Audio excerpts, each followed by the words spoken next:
Hello दोस्तों, स्वागत है आप सभी का हमारे चैनल हिंदी साहित्य साधना में। आज हम लोग रामचंद्र शुक्ल कृत हिंदी साहित्य का इतिहास में भक्ति काल के प्रकरण 2 को पढ़ने वाले हैं। इसके पहले मैंने भक्ति काल के प्रकरण 1 तक करवा दिया है। अगर आप लोगों ने उन वीडियोस को नहीं देखा है तो आप लोग इसी वीडियो के डिस्क्रिप्शन बॉक्स में जाके उन वीडियोस को भी देख सकते हैं, जिसमें मैंने आदिकाल को इसी बुक से कंप्लीट करवाया है और उसके PYQs को भी करवाया हुआ है। तो उन वीडियोस को आप लोग जाके देख सकते हैं। तो चलिए वीडियो को स्टार्ट करते हैं। अगर हम लोग भक्ति काल की बात करें तो भक्ति काल का जो समय है वो शुक्ल जी ने 1375 से 1700 माना है और भक्ति काल को शुक्ल जी ने 6 प्रकरणों में बांटा है। ये आप लोग इसके बारे में याद रखेंगे, इसकी समय सीमा और इसमें कितने प्रकरण हैं। तो इसमें कुल 6 प्रकरणों में भक्ति काल को डिवाइड किया है, जिसमें पहले प्रकरण में सामान्य परिचय हम लोग इसका पढ़ चुके हैं। दूसरा प्रकरण है निर्गुण धारा ज्ञानाश्रयी शाखा। तीसरा प्रकरण है निर्गुण धारा प्रेमाश्रयी यानी सूफी शाखा। चौथा प्रकरण है सगुण धारा राम भक्ति शाखा। पांचवा प्रकरण है सगुण धारा कृष्ण भक्ति शाखा और छठा प्रकरण है सगुण धारा भक्ति काल की फुटकल रचनाएं। तो आप लोग इसमें ये याद रखेंगे कि भक्ति काल को कितने प्रकरणों में डिवाइड किया गया है और उन प्रकरणों के क्या क्या नाम है, क्योंकि ये सब भी पेपर में पूछा जाता है, तो इसको आप लोग याद रखेंगे। अब चलिए हम लोग इसको पढ़ना स्टार्ट करते हैं। तो प्रकरण 2 है निर्गुण धारा ज्ञानाश्रयी शाखा। इसके अंतर्गत रामचंद्र शुक्ल ने कुल 8 कवियों को रखा है, ये आप लोग याद रखेंगे, जिसमें सबसे पहले हैं कबीर। इनकी उत्पत्ति के संबंध में अनेक प्रकार के प्रवाद प्रचलित हैं। कहते हैं काशी में स्वामी रामानंद का एक भक्त ब्राह्मण था, जिसकी किसी विधवा कन्या को स्वामी जी ने पुत्रवती होने का आशीर्वाद भूल से दे दिया। फल यह हुआ कि उसे एक बालक उत्पन्न हुआ, जिसे वह लहर तारा के ताल के पास फेंक आई थी। तो कहाँ फेंक आई थी? वो लहर तारा के ताल के पास फेंक आई थी, जहाँ अली या नीरू नाम का जुलाहा उस बालक को अपने घर उठा लाया था। तो कबीर का पालन पोषण अगर प्रश्न आएगा तो वो किसने किया था? वो अली या नीरू नाम का जुलाहा जो थे उन्होंने किया था कबीरदास का पालन पोषण। ये आप लोग इसमें याद रखेंगे। उठा लाया और पालने लगा, यही बालक आगे चलकर कबीरदास हुआ। कबीर का जन्म काल जेठ सुदी पूर्णिमा सोमवार विक्रम संवत 1456 माना जाता है। अगर हम लोग इसके सन की बात करें तो ये 1399 है। ये कबीर का जन्म काल। कहते हैं कि आरंभ से ही कबीर में हिंदू भाव से भक्ति करने की प्रवृत्ति लक्षित होती थी, जिसे उसे पालने वाले माता पिता ना दबा सके। वे राम राम जपा करते थे और कभी कभी माथे पर तिलक भी लगा लेते थे। इससे सिद्ध होता है कि उस समय स्वामी रामानंद का प्रभाव खूब बढ़ रहा था और छोटे बड़े ऊंच नीच सब तृप्त हो रहे थे। अतः कबीर पर भी भक्ति का यह संस्कार बाल्यावस्था से ही यदि पड़ने लगा हो तो कोई आश्चर्य की बात नहीं। तो उस समय रामानंद का जो प्रभाव था वो खूब फैल रहा था। जिस समय कबीर की यहाँ बात की जा रही है, यानी संवत 1456 में स्वामी रामानंद का प्रभाव खूब फैल रहा था। फिर यहाँ पर रामानंद जी के महात्म्य को सुनकर कबीर के हृदय में भी शिष्य होने की लालसा जगी होगी।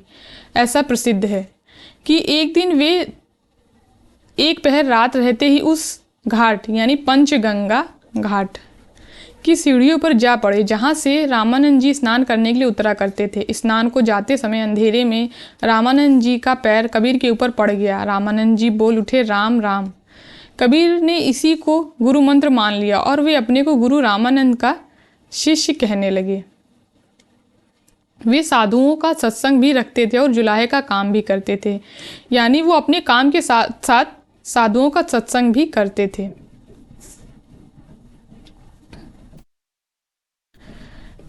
कबीर पंथी में मुसलमान भी हैं। उनका कहना है कि कबीर ने प्रसिद्ध सूफी मुसलमान फ़कीर शेख तकी से दीक्षा ली थी। तो यानी कि कबीर ने रामानंद को अपना गुरु स्वीकार किया है यहाँ पर, लेकिन जो कबीर पंथी मुसलमान हैं उन लोगों ने फ़कीर शेख तकी को भी कबीर का गुरु माना है। यहाँ आप लोग याद रखेंगे। वे उस सूफी फकीर को ही कबीर का गुरु मानते हैं।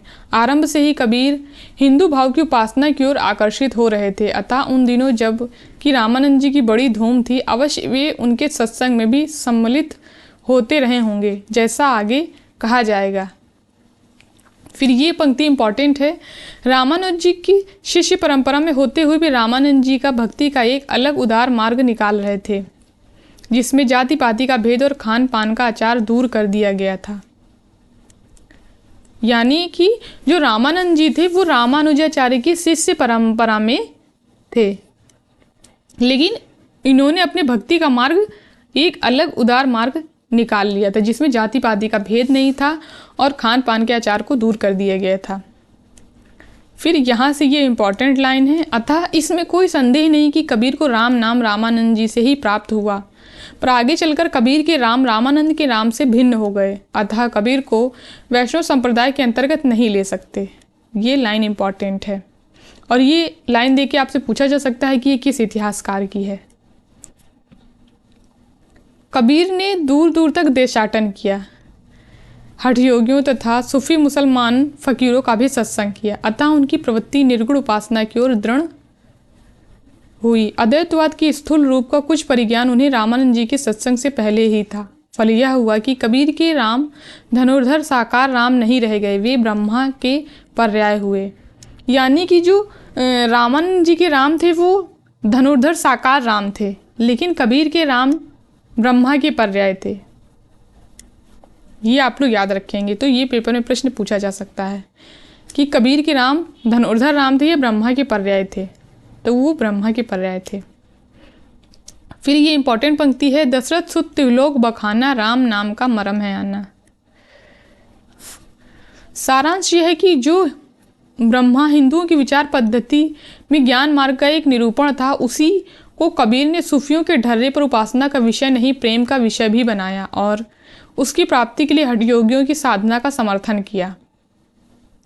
फिर ये PYQs में ये लाइन पूछी जा चुकी है कि इस प्रकार उन्होंने भारतीय ब्रह्मवाद के साथ सूफियों के भावात्मक रहस्यवाद, हठयोगियों के साधनात्मक रहस्यवाद और वैष्णव के अहिंसावाद तथा प्रपत्तिवाद का मेल करके अपना पंथ खड़ा किया।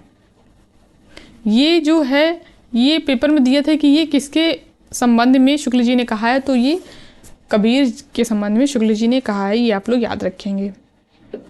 तो उन्होंने भारतीयों से ब्रह्मवाद, सूफियों से भावात्मक रहस्यवाद, हठयोगियों से साधनात्मक रहस्यवाद ग्रहण किया और वैष्णवों से अहिंसावाद तथा प्रपत्तिवाद लिया और फिर इन सब का मेल करके अपने पंथ को खड़ा किया था। उनकी वाणी में ये सब अवयव स्पष्ट लक्षित होते हैं, यानी ये सारे अवयव जो है वो उनकी वाणी में लक्षित होते हैं। यद्यपि कबीर की वाणी निर्गुण वाणी कहलाती है, पर उपासना क्षेत्र में ब्रह्मा निर्गुण नहीं रह सकता।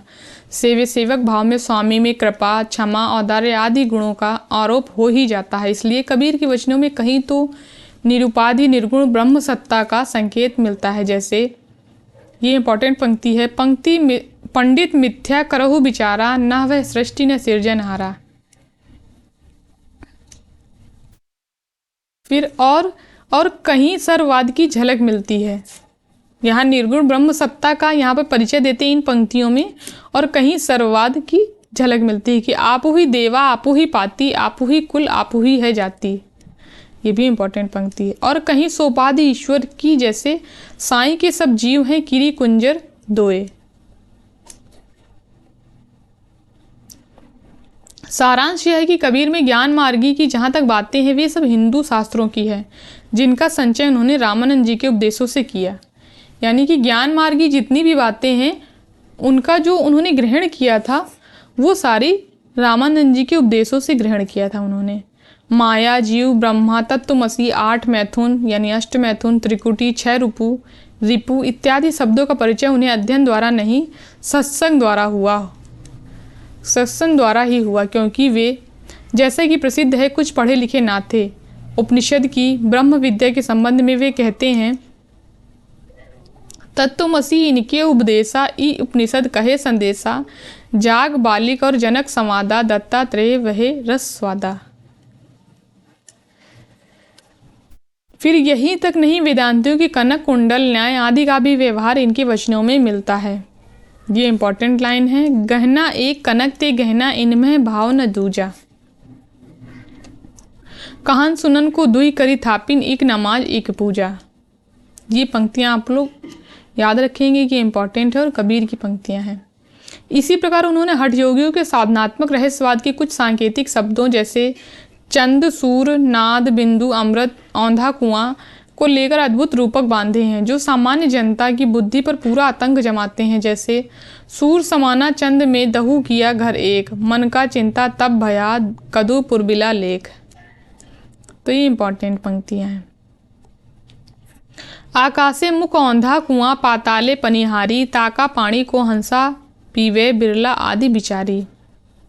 वैष्णव संप्रदाय से उन्होंने अहिंसा का तत्व ग्रहण किया, अहिंसावाद और प्रपत्तिवाद ग्रहण किया था उन्होंने वैष्णव संप्रदाय से। ये हम लोग ऊपर देख चुके हैं, जो कि पीछे होने वाले सूफी फकीरों को भी मान्य हुआ। हिंसा के लिए भी मुसलमानों को बराबर फटकारते रहे।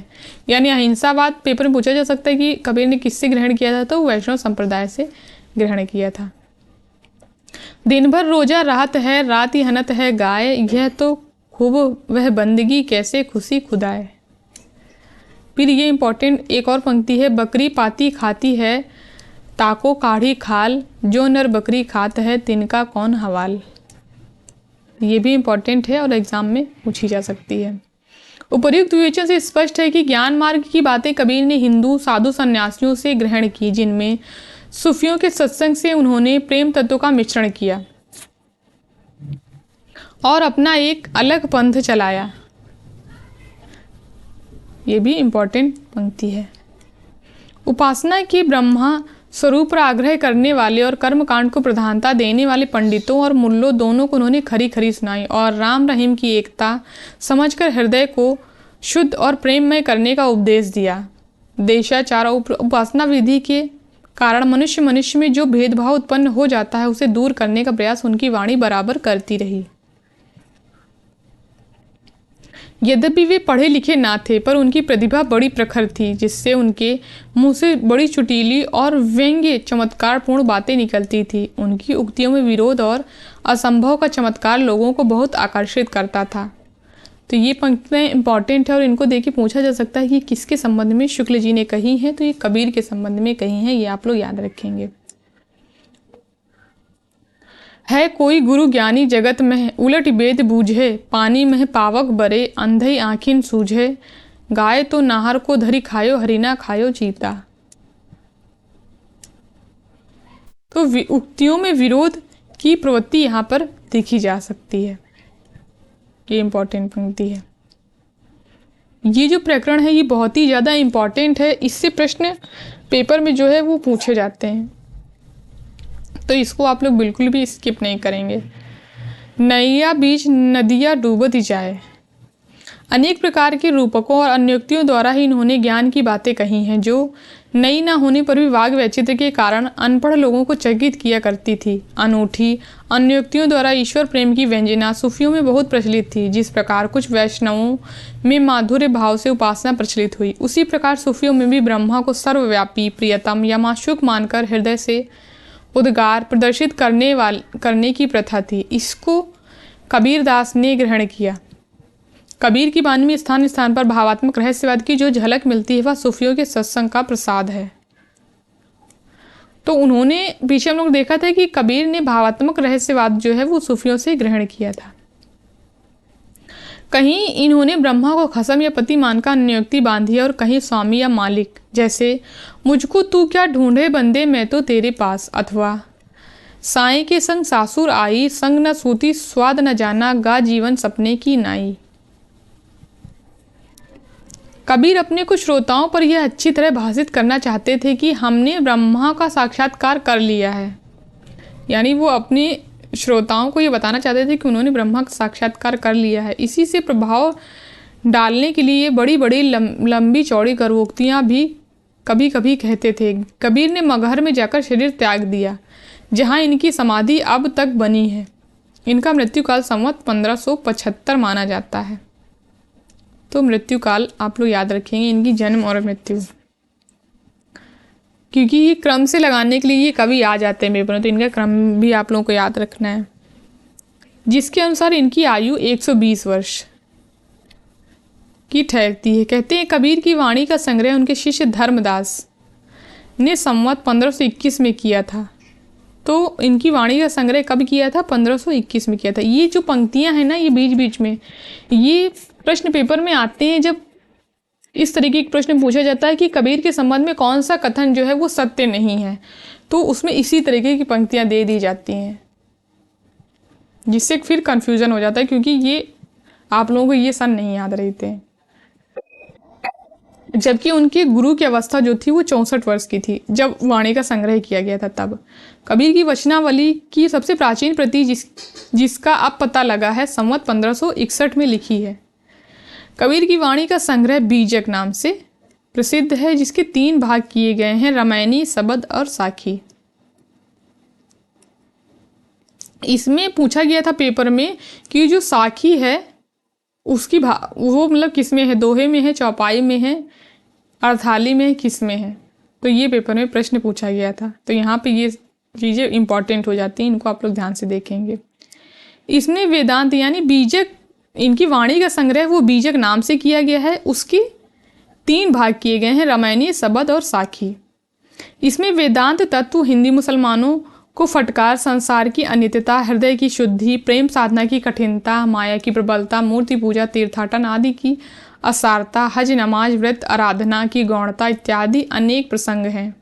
यानी ये जो रामायणी, सबद और साखी है, इसमें इन सारी चीज़ों के बारे में बताया गया है। सांप्रदायिक शिक्षा और सिद्धांत के उपदेश मुख्यतः साखी के भीतर हैं। यानी साखी के भीतर किस तरीके के उपदेश दिए गए हैं? तो सांप्रदायिक शिक्षा और सिद्धांत के उपदेश जो हैं वो साखी के भीतर दिए गए हैं। ये इंपॉर्टेंट लाइन है और पेपर में पूछी जा सकती है। जो कि साखी जो है वो दोहों में है। इसकी भाषा जो है वो सधुक्कड़ी अर्थात राजस्थानी पंजाबी मिली खड़ी बोली है। पर रामायणी और सबद गाने के पद में है। रामायणी सबद दोनों गाने के पद में है, लेकिन साखी जो है वो दोहों में है। ये आप लोग याद रखेंगे। जिनमें काव्य की ब्रज भाषा और कहीं कहीं पूर्वी बोली का व्यवहार है। खुसरो के गीतों की भाषा भी हम ब्रज दिखाए आए हैं। इसमें यानी यहाँ पर साखी की भाषा तो सधुक्कड़ी अर्थात राजस्थानी पंजाबी मिली खड़ी बोली बताई गई, लेकिन रामायणी और सबद की जो भाषा है वो ब्रज भाषा है और कहीं कहीं पूर्वी बोली का व्यवहार है। फिर खुसरो की भाषा भी यहाँ पे ब्रज भाषा हम दिखाए आए हैं। इससे यह स्पष्ट हो जाता है कि गीतों के लिए काव्य की ब्रज भाषा भी स्वीकृत थी। फिर यहाँ पे कबीर की इंपॉर्टेंट पंक्तियाँ दी हुई हैं, जिसमें ये इंपॉर्टेंट है, तुम धीरज में आतुर स्वामी, कांचे भांडे नीर, बहुत दिनन के बिछुड़े माधव मन नाही बांधे धीर। तो ये पंक्ति जो है ये इंपॉर्टेंट है। सूर के पदों की भी भाषा यही भाषा है, यानी इनकी भी ब्रज भाषा है। भाषा बहुत कुछ परिमार्जित और परिष्कृत और परिमार्जित ना होने पर भी कबीर की उक्तियों में कहीं कहीं विलक्षण प्रभाव और चमत्कार है। प्रतिभा उनमें बड़ी प्रखर थी, इसमें संदेह नहीं। ये भी जो पंक्ति है ये पेपर में पूछी जा चुकी है।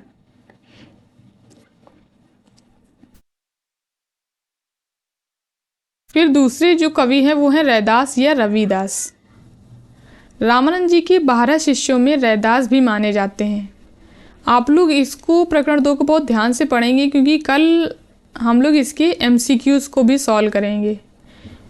PYQs तो जब भक्ति काल ख़त्म हो जाएगा तब हम लोग इसके PYQ सॉल्व करेंगे, लेकिन MCQs को कल हम लोग इसके MCQs को सॉल्व करेंगे, क्योंकि ये जो है ना ये बहुत ज़्यादा इंपॉर्टेंट है और इससे पेपर में प्रश्न पूछे जाते हैं। तो मैं नहीं चाहती कि किसी भी तरीके की प्रश्न जो हैं वो आप लोगों से इससे गलत हों।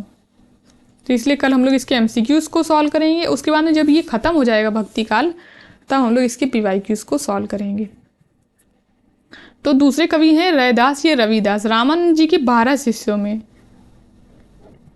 रैदास भी माने जाते हैं, जो जाति के चमार थे।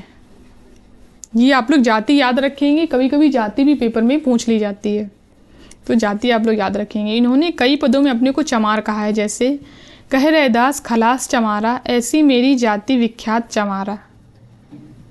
ऐसा जान पड़ता है कि कबीर के बहुत पीछे स्वामी रामानंद जी के शिष्य हुए, क्योंकि अपने एक पद में इन्होंने कबीर और सेन नाई दोनों के तरने का उल्लेख किया है। नामदेव कबीर तिलोचन साधना सेन तरय, कहे रविदास सनहु सुनहु रे संतहु, हरि जीव ते सबही सरय। कबीरदास के समान रैदास भी काशी के रहने वाले कहे जाते हैं।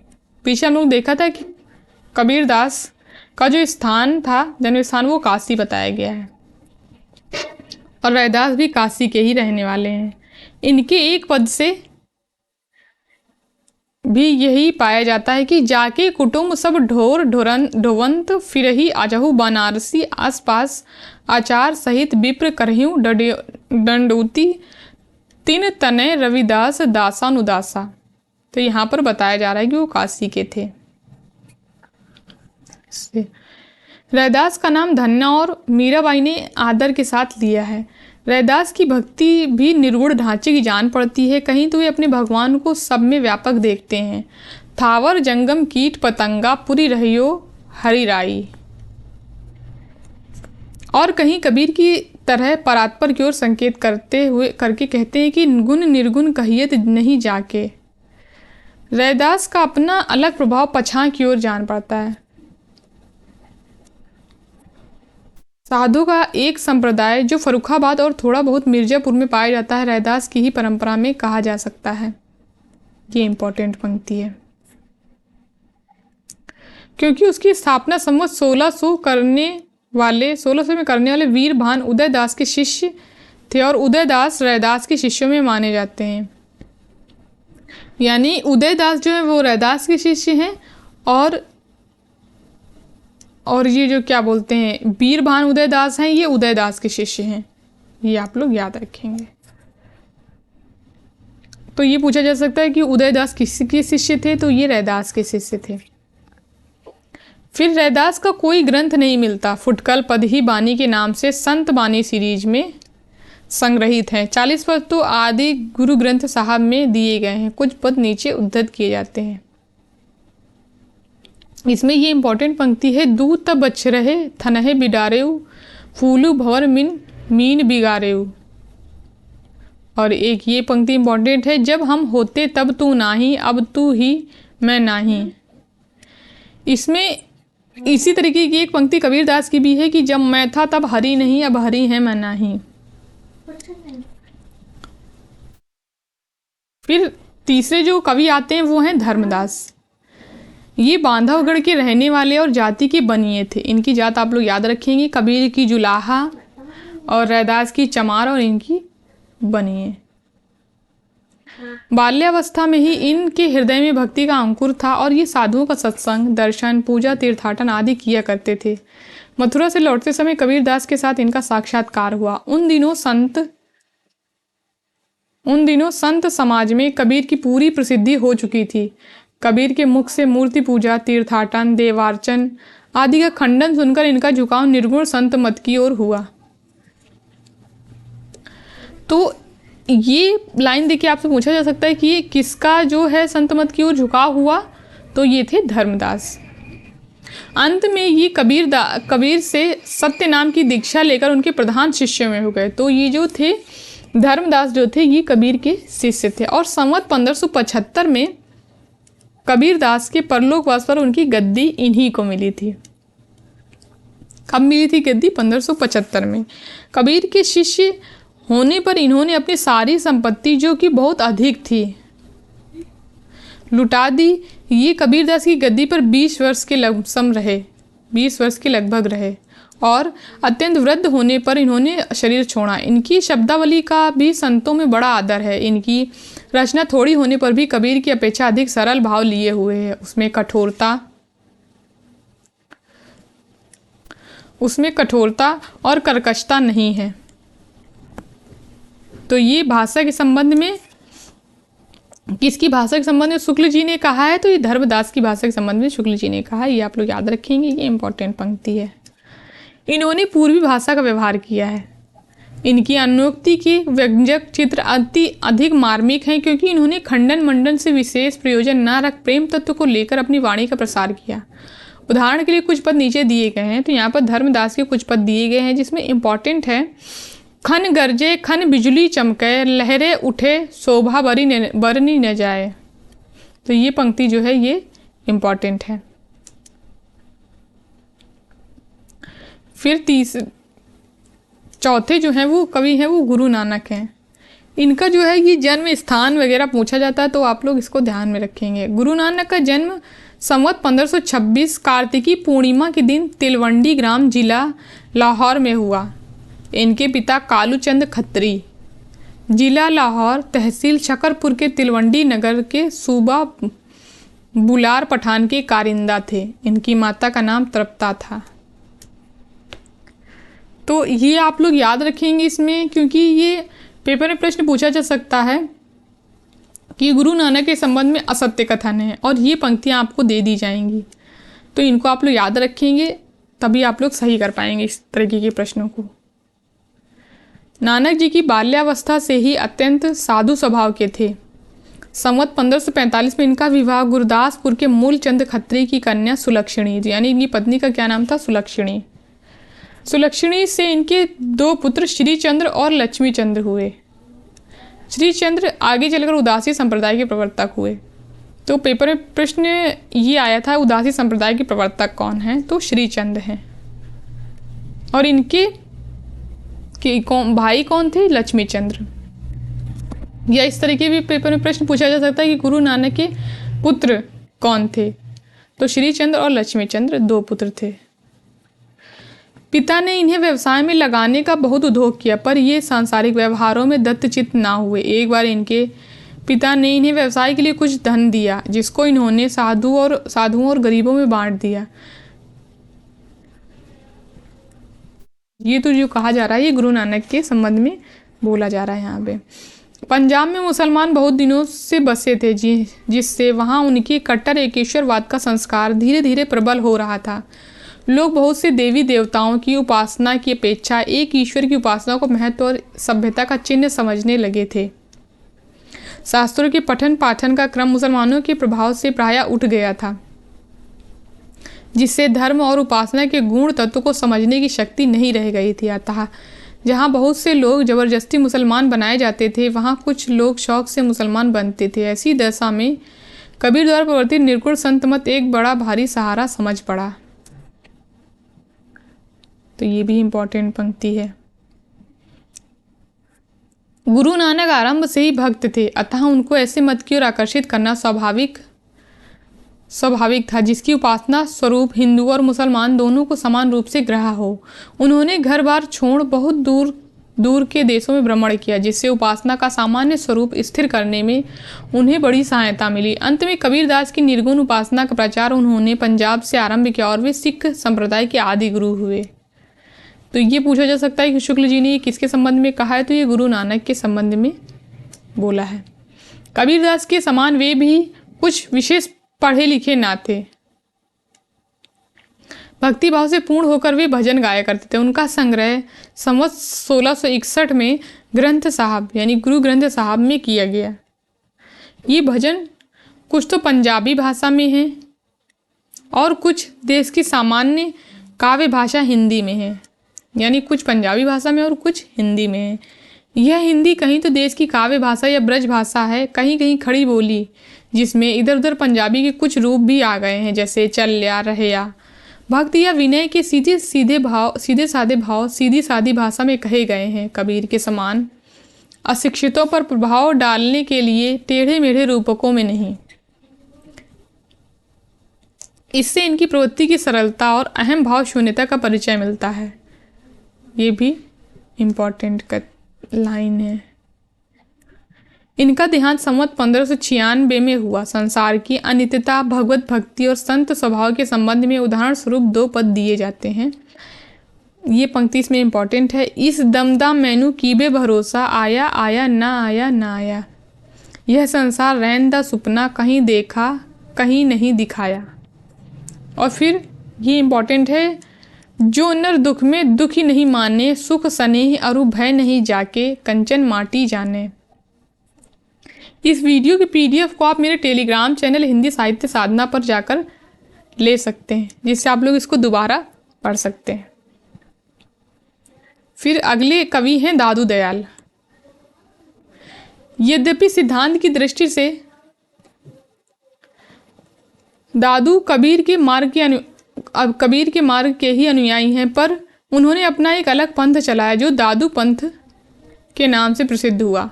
यानी कि शुक्ल जी जो हैं इनको कबीर का ही अनुयायी मानते हैं, लेकिन उन्होंने अपना अलग पंथ चलाया जो कि दादू पंथ के नाम से प्रसिद्ध हुआ। दादू पंथी लोग इनका जन्म संवत 1601 में गुजरात के अहमदाबाद नामक स्थान में मानते हैं। इनकी जाति के संबंध में मतभेद है। कुछ लोग गुजराती ब्राह्मण मानते हैं और कुछ लोग इन्हें मोची या धुनिया मानते हैं। तो जाति आप लोग जरूर इनकी याद रखेंगे। कबीर साहब की उत्पत्ति कथा से मिलती जुलती दादू दयाल की उत्पत्ति की कथा भी दादू पंथी लोग कहते हैं। उनके अनुसार दादू बच्चे के रूप में साबरमती नदी में बहते हुए लादीराम नामक एक नागर ब्राह्मणों को मिले थे। लादीराम, चाहे जो हो, अधिकतर ये नीची जाति के ही माने जाते हैं। दादू दयाल का गुरु कौन था यह ज्ञात नहीं, पर कबीर का इनकी वाणी में बहुत जगह नाम आया है और इसमें कोई संदेह नहीं कि ये उन्हीं के मतानुयायी थे। दादू दयाल 14 वर्ष तक आमेर में रहे। वहाँ मारवाड़, बीकानेर आदि स्थानों में घूमते हुए संवत 1659 में नराना में जयपुर से 20 कोस दूर, यानी जो नराना है वो जयपुर से 20 कोस की दूरी पर है, नराना में आ गए। वहाँ से 3-4 कोस की दूर भराने की पहाड़ी में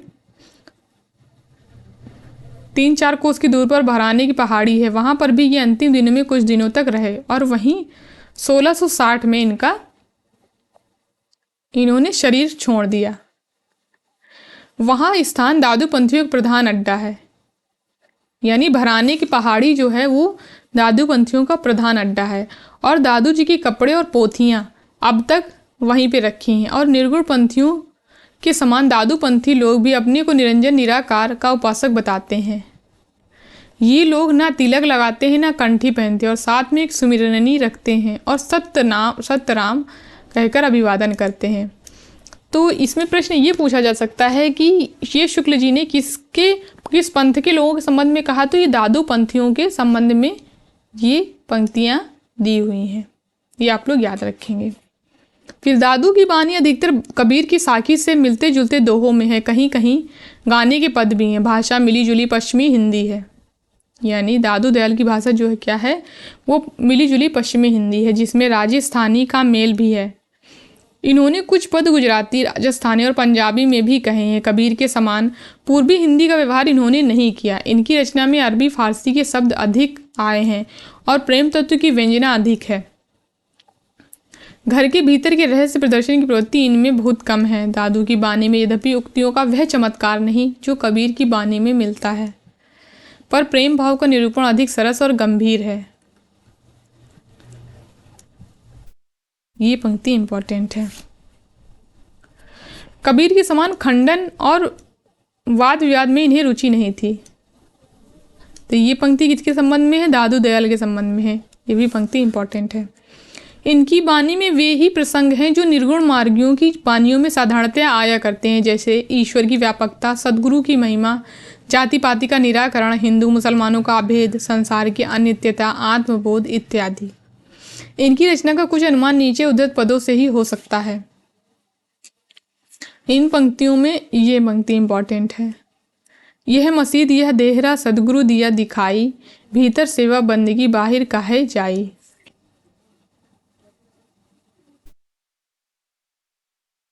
फिर ये इंपॉर्टेंट है, भाई रे ऐसा पंथ हमारा, द्वै पख रहित पंथ गह पूरा, अबरन एक अधारा, वाद विवाद काहू सो नाही, मैं हूँ जगत है न्यारा। ये पंक्तियाँ जो है ये इंपॉर्टेंट है। फिर आते हैं सुंदरदास। ये खंडेलवाल के बनिए थे और चैत्र शुक्ल 9 संवत 1653 में घौसा नामक स्थान में जयपुर राज्य में उत्पन्न हुए थे। इनके पिता का नाम परमानंद और माता का नाम सती था। जब ये 6 वर्ष के थे तब दादू दयाल घौसा में गए थे, तभी से दादू दयाल के शिष्य हो गए। यानी सुंदरदास जो हैं वो दादू दयाल के शिष्य हैं और उनके साथ रहने लगे। संवत 1660 में दादू दयाल का देहांत हो गया। तब तक ये नराना में रहे। फिर जगजीवन साधु के साथ अपने जन्मस्थान घौसा में आ गए। वहाँ संवत 1663 तक रहकर फिर जगजीवन के साथ काशी चले आए।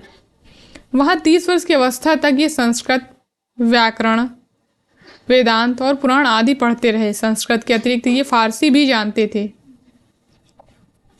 यानी इन्होंने किसका किसका अध्ययन किया? संस्कृत, व्याकरण, वेदांत और पुराण आदि का अध्ययन किया और फारसी भी ये जानते थे। काशी से लौटने पर ये राजपुताने के फतेहपुर शेखावटी नामक स्थान पर आ रहे। वहाँ के नवाब आलिफ खां इन्हें बहुत मानते थे। यानी कि जो सुंदर दास थे उनको आलिफ खां जो थे फतेहपुर के, ये फतेहपुर यानी शेखावटी नामक स्थान के जो नवाब थे आलिफ खां, वो उन्हें बहुत मानते थे। इनका देहांत कार्तिक शुक्ल 8 संवत 1746 में सागानेर में हुआ। इनका डील डॉल बहुत अच्छा, रंग गोरा, रूप बहुत सुंदर था, स्वभाव अत्यंत कोमल और मृदुल था। ये बाल ब्रह्मचारी थे और स्त्री की चर्चा से ही दूर रहते थे। निर्गुण पंथियों में यही एक ऐसे व्यक्ति हुए जिन्हें समुचित शिक्षा मिली। तो इसमें ये जो पंक्तियां हैं ये देख के आपसे पूछा जा सकता है कि ये किसके संबंध में कहा गया है। तो ये सुंदर दास के संबंध में शुक्ल जी ने कहा है। और ये पूछा जा सकता है कि जो निर्गुण धारा के कवि शुक्ल जी ने रखे हैं निर्गुण धारा के अंतर्गत ज्ञानाश्रय शाखा के, उसमें कौन सबसे ज़्यादा पढ़ा लिखा था? तो सुंदर दास थे, जिनको समुचित शिक्षा मिली थी। ये आप लोग याद रखेंगे इसमें। और जो काव्य कला की रीति आदि से अच्छी तरह परिचित थे, अतः इनकी रचना साहित्यिक और सरस है। भाषा भी काव्य की मंझी हुई ब्रज भाषा है। इनकी भाषा यहाँ पे दी हुई है ब्रज भाषा। भक्ति और ज्ञान की चर्चा के अतिरिक्त नीति और देशाचार आदि पर भी इन्होंने बड़े सुंदर पद कहे हैं और संतों ने केवल गाने के पद और दोहे कहे हैं, पर इन्होंने सिद्धहस्त कवियों के समान बहुत से कवित्व सवये रचे हैं। यानी और संतों के आगे हम लोग रचनाएं देख आए हैं वो दोहे के रूप में ही हैं ज़्यादातर, यानी गाने के पद के रूप में ही, लेकिन इन्होंने सवये रचे हैं, बहुत से कवित्व और सवये रचे हैं। यूँ तो छोटे मोटे इनके अनेक ग्रंथ हैं, पर सुंदर विलाप ही सबसे अधिक प्रसिद्ध है, जिसमें कवित्व सवये ही अधिक हैं। इन कवित्व सवयों में यमक, अनुप्रास और अर्थालंकार आदि की योजना बराबर मिलती है। इनकी रचना काव्य पद्धति के अनुसार होने के कारण और संतों की रचना से भिन्न दिखाई पड़ती है, क्योंकि ये सबसे ज़्यादा पढ़े लिखे थे, तो इनकी रचनाएं तो अलग हो ही सकती हैं, होंगी ये अलग। संत तो ये थे ही, पर कवि भी थे। ये पंक्ति जो है ये इम्पॉर्टेंट है और ये पेपर में पूछा जा सकता है। संत तो ये थे ही, पर कवि भी थे।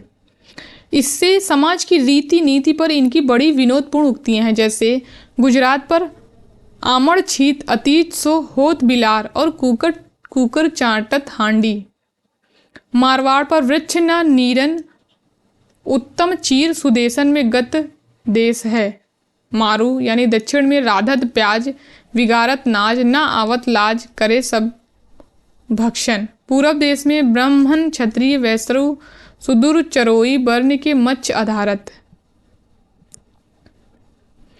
इनकी रचना के संबंध में कुछ नमूने यहाँ पे दिए गए हैं, जिसमें इम्पॉर्टेंट पंक्ति है ये, गेह तज्यो अरु नेह तज्यो पुनि खेह लगाई के देह संवारी। फिर ये है डांसन छाड़ी के कासन ऊपर आसन मारियो ते आस न मारी। तो ये पंक्तियाँ सुंदर दास की हैं। व्यर्थ की तुकबंदी और ऊट पटांग बानी इनको रुचिकर ना थी। इसका पता इनके इस कविता से लगता है कि बोलिए तो तब जब बोलिबे की बुद्धि होए, ना तो मुख मौन रही मौन गही चुप होए रहिए।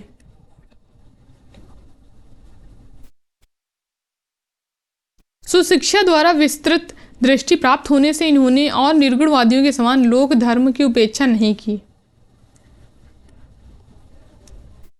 ये इम्पॉर्टेंट पंक्ति है।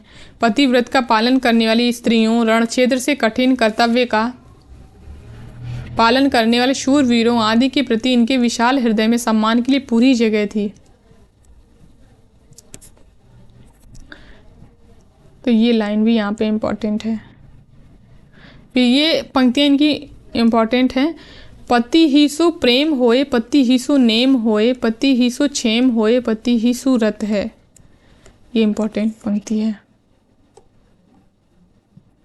इसी प्रकार इन्होंने जो सृष्टि तत्व आदि कहे हैं और वे भी औरों के समान मनमाने और ऊट पटांग नहीं हैं, शास्त्र के अनुकूल हैं।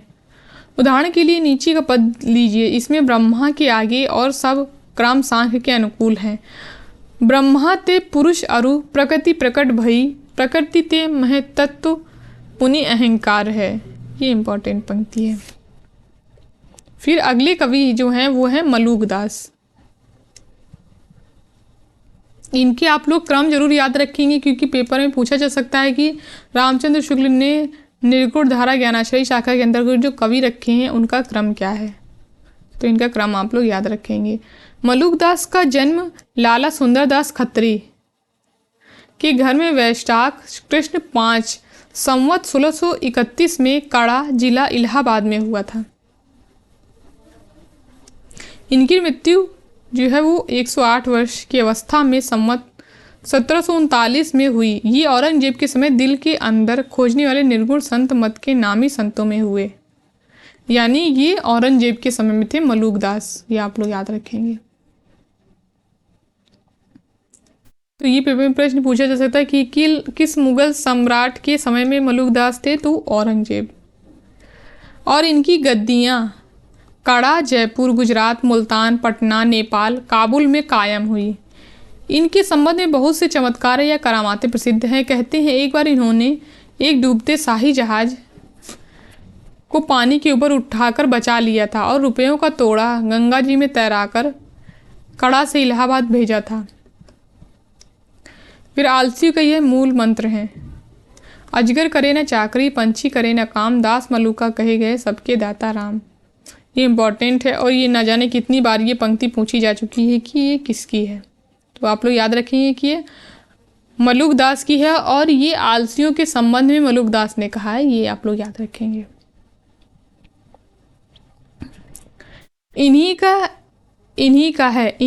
इनकी 2 पुस्तकें प्रसिद्ध हैं, रत्न खान और ज्ञानबोध। यानी मलुकदास की 2 पुस्तकें हैं, रत्न खान और ज्ञानबोध। हिंदुओं और मुसलमानों दोनों के उपदेश देने में प्रवृत्त होने के कारण दूसरे निर्गुण मार्गी संतों के समान इनकी भाषा में भी फारसी और अरबी के शब्दों का प्रयोग है। इसी दृष्टि से बोलचाल की खड़ी बोली का पुट इन सब संतों की वाणी में एक सा पाया जाता है। इन सब लक्षणों के होते हुए भी इनकी भाषा सुव्यवस्थित और सुंदर है। कहीं कहीं अच्छे कवियों का सा पद विन्यास और कवित्व आदि भी छंद में पाए जाते हैं। कवित्व और छंद भी पाए जाते हैं। कुछ पद बिल्कुल खड़ी बोली में है। आत्म बोध, वैराग, प्रेम आदि पर इनकी वाणी बड़ी मनोहर है। दिग्दर्शन मात्र के लिए कुछ पद नीचे दिए जाते हैं। अब तो अजपा जपु मेरे मन मेरे, सुन नर असुर टहलुआ, जाके मुनि गंधर्व है जाके चेरे। तो ये इंपॉर्टेंट पंक्ति है। और फिर ये है, सबहिन के हम सब है हमारे, जीव जंतु मोहि लागे प्यारे, तीनों लोक हमारी माया, अंत कहूँ ते कोई नहीं पाया। 36 पौन हमारी जाति, हम ही दिन और हम ही राती। और फिर हम ही दशरथ हम ही राम, हमरे क्रोध हम औ हमरे काम। हम ही रावण हम ही कंस, हम ही मारा अपना वंश। तो ये पंक्ति पूछी जा सकती है कि किसकी है, तो ये मलुकदास की है। फिर लास्ट में कवि आते हैं अक्षर अनन्य। संवत 1710 में इनके वर्तमान रहने का पता लगता है। ये दतिया रियासत के अंतर्गत सेनुहरा के कायस्थ थे और कुछ दिनों तक दतिया के राजा पृथ्वी चंद के दीवान थे। तो ये राजा का नाम आप लोग याद रखेंगे, राजा पृथ्वी चंद। पीछे भी विरक्त होकर पन्ना में रहने लगे। प्रसिद्ध छत्रसाल इनके शिष्य हुए। तो इनके शिष्य कौन थे? छत्रसाल अक्षर अनन्य के। ये पूछा जा सकता है कि छत्रसाल जो थे वो किसके शिष्य थे? तो अक्षर अनन्य के शिष्य थे। ये आप लोग याद रखेंगे। एक बार ये छत्रसाल से किसी बात पर अप्रसन्न होकर जंगल में चले गए। पता लगाने पर जब महाराज छत्रसाल क्षमा प्रार्थना के लिए इनके पास गए, तब इन्हें झाड़ी के पास खूब फैलाकर लेटे हुए पाया। महाराज ने पूछा, पांव पसारा कब से? चट से उत्तर मिला, हाथ समेटा जब से। ये विद्वान थे और वेदांत के अच्छे ज्ञाता थे। इन्होंने योग और वेदांत पर कई ग्रंथ लिखे। यहाँ पे इनके ग्रंथ दिए गए हैं: राजयोग, विज्ञान योग, ध्यान योग, सिद्धांत बोध, विवेक दीपिका, ब्रह्म ज्ञान, अनन्य प्रकाश आदि लिखे। और दुर्गा सप्तशती का भी हिंदी पदों में अनुवाद किया। तो दुर्गा सप्तशती का अनुवाद हिंदी पदों में किसने किया? तो ये पूछा जा सकता है पेपर में, तो आप लोग याद रखेंगे, अक्षर अनन्य ने किया। राजयोग के कुछ पद नीचे दिए गए हैं जिसमें ये इंपॉर्टेंट है: यह भेद सुनो पृथ्वीचंद राय, फल चारहु को साधन उपाय। ये आप लोग इसमें याद रखेंगे, ये इंपॉर्टेंट पंक्ति है। जैसे कि ऊपर कहा जा चुका है कि निर्गुण मार्गी संत कवियों की परंपरा में थोड़े से ही ऐसे हुए हैं जिनकी रचना साहित्य के अंतर्गत आ सकती है। शिक्षितों का समावेश कम होने से इनकी बानी अधिकतर सांप्रदायिकों के ही काम की है। उसमें मानव जीवन की भावनाओं की वह विस्तृत व्यंजना नहीं है जो साधारण जन समाज को आकर्षित कर सके। तो ये यहाँ पर किसके बारे में बोला जा रहा है? शुक्ल जी ने संतों के बारे में, संतों की रचनाओं के बारे में बोला है कि वो साहित्य के अंतर्गत नहीं आ सकती हैं। यानी कि बोला कि कुछ ही संत हुए जिनकी रचनाएं जो है साहित्य के अंतर्गत आ सकती हैं। और ये यहाँ पर बोला है निर्गुण मत के जो संत थे ज्ञानाश्रयी शाखा के, उनकी रचनाओं के बारे में यहाँ पे बोला गया है। इस प्रकार के संतों की परंपरा यद्यपि बराबर चलती रही और एक नए पंथ निकालते रहे, पर देश के सामान्य साहित्य पर उनका कोई प्रभाव न रहा। दादू दयाल की शिष्य परंपरा में जगजीवन दास या जगजीवन साहब हुए, जो संवत 1818 के लगभग वर्तमान थे। ये चंदेल ठाकुर थे और कोटवा बाराबंकी के निवासी थे। इन्होंने अपना एक अलग सत्यनामी संप्रदाय चलाया। तो सत्यनामी संप्रदाय के प्रवर्तक कौन थे? जगजीवन दास या जगजीवन साहब, ये आप लोग याद रखेंगे। और ये दादू दयाल के शिष्य थे। इनकी बानी में साधारण ज्ञान चर्चा है। इनके शिष्य हुए दूलम दास, यानी कि जगजीवन दास के शिष्य हुए दूलम दास, जिन्होंने एक शब्दावली लिखी। उनके शिष्य हुए तोंवर दास, यानी दूलम दास के शिष्य हुए तोंवर दास और पहलवान दास हुए। तुलसी साहब, गोविंद साहब, भीखा साहब, पलटू साहब आदि अनेक संत हुए। प्रयाग के वेंडियर प्रेस ने इस प्रकार के बहुत से संतों की बानियां प्रकाशित की हैं। निर्गुण पंथ के संतों के संबंध में यह अच्छी तरह समझ रखना चाहिए कि उनमें कोई दार्शनिक व्यवस्था दिखाने का प्रयत्न व्यर्थ है। उन पर द्वैत, अद्वैत, विशिष्टाद्वैत आदि का आरोप करके वर्गीकरण करना दार्शनिक पद्धति की अनभिज्ञता प्रकट करेगा। उनमें जो थोड़ा बहुत भेद दिखाई पड़ेगा वह उन अवयवों की न्यूनता या अधिकता के कारण जिनका मेल करके निर्गुण पंथ चला, जैसे किसी भी वेदांत के ज्ञान तत्व की और किसी में व्यवहारिक ईश्वर भक्ति यानी कर्ता पिता प्रभु की भावना से युक्त ईश्वर भक्ति का। यह दिखाया जा चुका है कि निर्गुण पंथ में जो थोड़ा बहुत ज्ञान पक्ष है वो वेदांत से लिया हुआ है। जो प्रेम तत्व है वो सूफियों का है और ना कि वैष्णवों का। यानी यहाँ पे साफ साफ शुक्ल जी कह रहे हैं कि जो प्रेम तत्व है निर्गुण पंथ में वो सूफियों का है, ना कि वैष्णवों का। अहिंसा और प्रपत्ति के अतिरिक्त वैष्णवों का और कोई भी अंश उसमें नहीं है।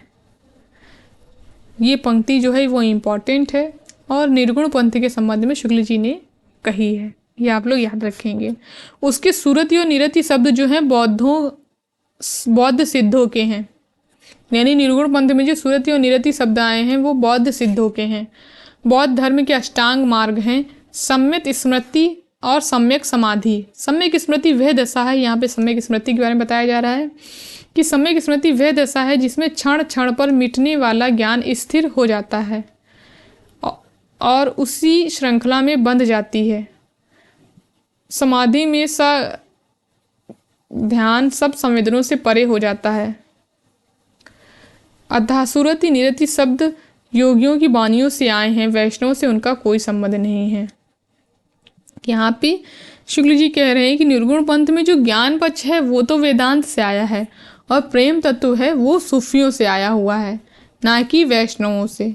वैष्णवों से केवल अहिंसावाद और प्रपत्तिवाद लिया गया है, और सुरति निरति जो हैं वो बौद्ध सिद्धों से हैं। तो यहाँ से हमारा जो है वो प्रकरण 2 समाप्त होता है। कल हम लोग इसके प्रकरण 2 की जो हैं वो MCQs को कल की वीडियो में सॉल्व करेंगे। इसकी PDF को मैं टेलीग्राम चैनल पर डाल दूंगी, जहाँ से आप लोग इसका फिर से पढ़ सकते हैं इसको। आप लोग कमेंट करके ज़रूर बताइएगा कि आप लोगों को ये वीडियो कैसा लगा। धन्यवाद दोस्तों मेरे वीडियो को लास्ट तक देखने के लिए। अगर वीडियो पसंद आए तो लाइक करिए, शेयर करिए एंड हमारे चैनल को सब्सक्राइब करिए।